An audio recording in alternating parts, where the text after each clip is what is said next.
आप सूरज निकलने से पहले अंधेरे में झंडा नहीं ला रहे हैं। पता चला अमेरिका में गए, कहेंगे कि हमारे झंडा ऊपर रहेगा, तो भाई अमेरिका के लोग का देश वो अमेरिका है, वो अपना झंडा ऊपर रखे। और याद रखना चाहिए कि जो व्यक्ति दाहिने कंधे पे झंडा को रखा है वो आंदोलन में सबसे आगे रहना चाहिए। जैसे हमारे एपीजे अब्दुल कलाम का जब निधन हुआ था, हमारा झंडा झुक गया था। देश की आजादी का प्रस्ताव जैसे ही 22 जुलाई 1947 को संसद में गया था ब्रिटेन में, जब वो मोहर लग गया कि भारत आजाद हो जाएगा, तो 22 जुलाई 1947 को ही भारत के तिरंगा को क्या कर दिया गया, अप्रूवल दे दिया गया। भारतीय तिरंगा को हमारी संविधान सभा ने सबसे पहले ही दे दिया गया। यहाँ पे कब मिल गया भैया, 22 जुलाई 1947 को हमारे तिरंगा को क्या मिल गया भैया, अनुमति मिल गई थी। इस दिन संविधान में क्या, ब्रिटेन में क्या हुआ था भैया, तय हो गया कि भाई भारत की आजादी अब फिक्स है, तो हमारा तिरंगा हो गया। भारतीय तिरंगे का डिजाइन किसने किया, पिंगली वेंकैया ने किया। इसकी लंबाई और चौड़ाई में जो रेशियो रहता है कितना होता है, आपको पता ही होगा, 3:2। लंबाई और चौड़ाई में रेशियो कितना होता है, 3:2। इसके बीच में अशोक चक्र है, एक नेवी ब्लू का कलर का क्या है, चक्र है, जिसमें कितनी तीलियां हैं, 24 तीलियां हैं। ये 24 तीलियां किसको दर्शाती हैं, ये 24 तीलियां हमें दर्शाती हैं कि हमें राष्ट्र निर्माण के लिए 24 घंटे अथक रूप से चलते रहना है। 24 घंटे हमारी देश का विकास होना चाहिए। इसलिए 24 घंटे को विकास को दर्शाने के लिए जो एटीएम 24 घंटे खुले रहते हैं और हफ्ता में 7 दिन चलते हैं, 24/7 इसे लिखा जाता है। 24/7, 24 आवर हम अपने राष्ट्र निर्माण के लिए बढ़ते रहें। हरा रंग हरियाली, केसरिया बलिदान का, सफेद रंग शांति के लिए। हम कभी किसी देश पे लड़ाई वगैरह नहीं करते हैं। हाँ, हमको अगर कोई मारेगा तो हम कूचेंगे, ये बात तो कंफर्म है। केसरिया रंग किसे दर्शाता है, बलिदान का दर्शाता है। कुछ लोग कहते हैं केसरिया नहीं होगा, कुछ लोग कहेंगे हरा नहीं होगा। अरे हमारा देश का तिरंगा सबसे बेहतर है। हरा क्या हरियाली कोई मिटा सकता है, केसरिया के आसमान और सूरज के रंग को कोई बदला जा सकता है, नहीं। तो देखिए हमारा जो है बलिदान का, केसरिया एक्चुअली किस चीज के लिए, बलिदान के लिए है। हरा रंग किसके लिए, हरियाली के लिए। हमारा देश हरा भरा है भाई, मेरे देश की धरती। इसमें गलती कैसे कर देता है लड़का सब। हम बचपन में छोटे थे तो तिरंगा बनाना था ना, तो हमने गलती से क्या किया, केसरिया को नीचे कलर कर दिया, ग्रीन को ऊपर कलर कर दिया। अब छोटे बच्चे हम लोग थे, 4-5 में पढ़ते थे, तो टीचर हमको समझाएं कि देखो बाबू ऐसा गलती नहीं करना। हम कहे कि सर हमारे दिमाग से उतर जाता है कि केसरिया ऊपर रहेगा, ग्रीन। तो हमको बड़ा प्यार से समझाए, देखो बाबू हरियाली जो होती है वो कभी ऊपर हरियाली थोड़ी होती है आसमान में। हरियाली जब भी आएगी तो नीचे रहती है, जमीन पे हरियाली रहती है। हाँ सर, इसका मतलब हरा नीचे रहेगा। और सूरज का रंग केसरिया होता है, वो कहाँ जमीन पे रहेगा, नहीं तो ऊपर रहेगा। तो छोटे बच्चों को ऐसे ही समझाया जाता था, हमने गलती कर दिया था। हमारा झंडा रूल के हिसाब से आप सूरज निकलने से पहले अंधेरे में झंडा नहीं लहराएंगे। सूरज निकलने से पहले अंधेरे में झंडा नहीं लहराएंगे। यानी जब भी झंडा लहराना है तो जब सूरज निकल जाए तो सूर्योदय की रोशनी में, सूर्य की रोशनी में हमारी झंडा का तोलन होना चाहिए, फ्लैग होस्टिंग एकदम। और जब सूरज ढलने लगे तो हमारी झंडा का अपमान न हो, अंधेरे में हमारी झंडा को कोई देख ना सके, हमारे वीरों के बलिदान को, हमारी मिट्टी की हरियाली को जब कोई देख ना सके, तो हम लोग को झंडा क्या कर लिया जाता है, सूर्यास्त के बाद उतार लेना चाहिए। झंडा में नियम है कि जब भी कोई व्यक्ति झंडा में लेके आगे चलेगा आंदोलन वगैरह में, तो दाहिनी हाथ उसका ऊपर रहना चाहिए और बायां हाथ उसका नीचे रहना चाहिए। इस तरह से वो फ्लैग मार्च को लेकर चलेगा। यहाँ पे झंडा को इस तरह से, ये नहीं कि दाहिना हाथ कहाँ रहना चाहिए, ऊपर रहना चाहिए, राइट हैंड इस तरह से लेके वो मार्च करके चलेगा। अब जैसे मान के चलिए कि अगर सैनिक हैं, अगर हमारे देश के सैनिक हैं, तो सैनिक को परेड वगैरह लंबी दूर तक नहीं रहना। अब मान के चलिए किसी को आंदोलन करके लेके जाना है झंडा, तो उसे क्या करना है, अपनी गाड़ी पर झंडा सबसे ऊंचा रहना चाहिए। अगर आप किसी धार्मिक झंडे को इस झंडे के साथ लगाना चाहते हैं या भारत में रहकर किसी अन्य देश का झंडा लगाना चाहते हैं, तो कोई भी झंडा भारत के झंडा से ऊपर नहीं हो सकता। जैसे मान के चलिए किसी को अपना केसरिया झंडा लगाना है, किसी को हरा, किसी को लाल, किसी को गुलाबी, किसी को कुछ भी, तो वो इस झंडे से नीचे रहना चाहिए। हमेशा हमारे नेशनल फ्लैग का रेस्पेक्ट बना रहना चाहिए। हमारे झंडे से ऊपर किसी का झंडा नहीं रहना चाहिए, किसी को कोई दिक्कत नहीं। देश के अंदर अब पता चला अमेरिका में गए कहेंगे कि हमारे झंडा ऊपर रहेगा, तो भाई अमेरिका के लोग का देश वो अमेरिका है और वो अपना झंडा ऊपर रखेंगे, तो ये तो बेवकूफी हो जाएगी ना भाई। आपका नियम अपने देश में लगता है।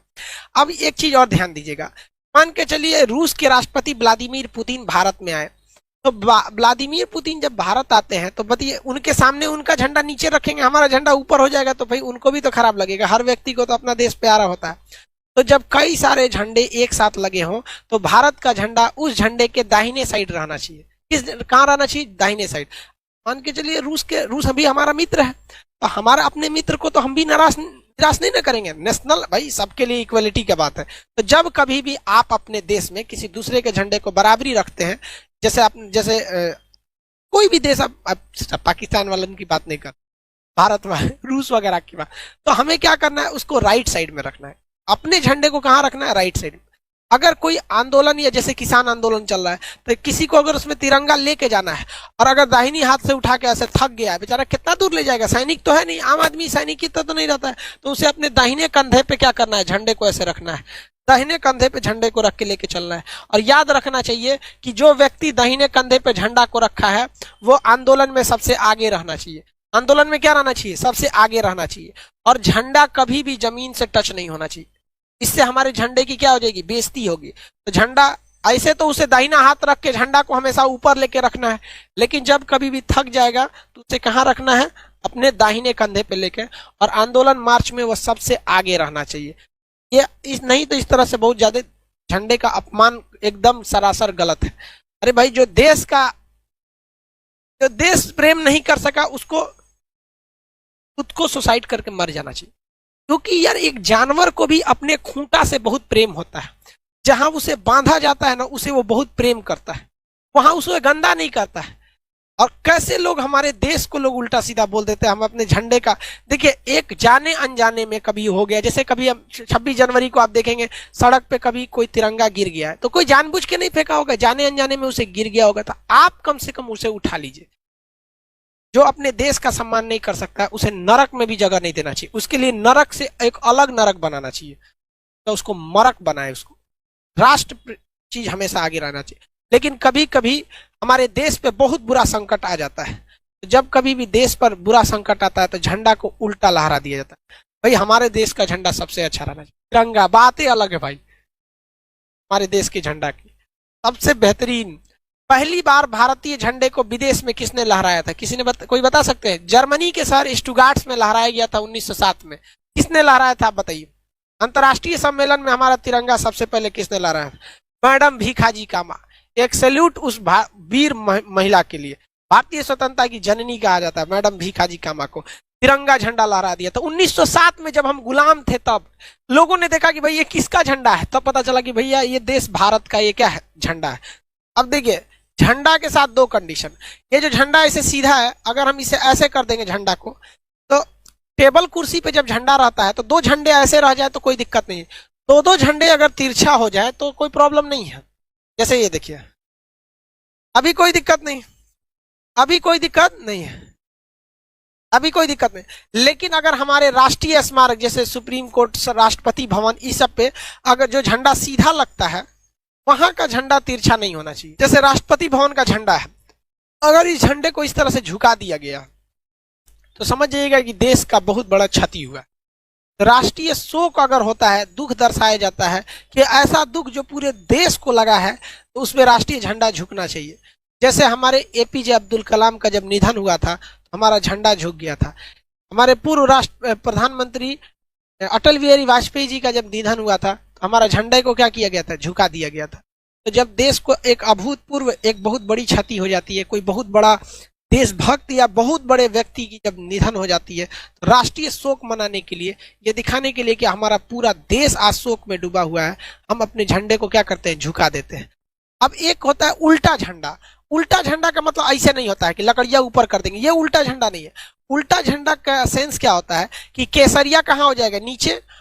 केसरिया कहाँ हो जाएगा? नीचे। और ग्रीन वाला कहाँ हो जाएगा? ऊपर।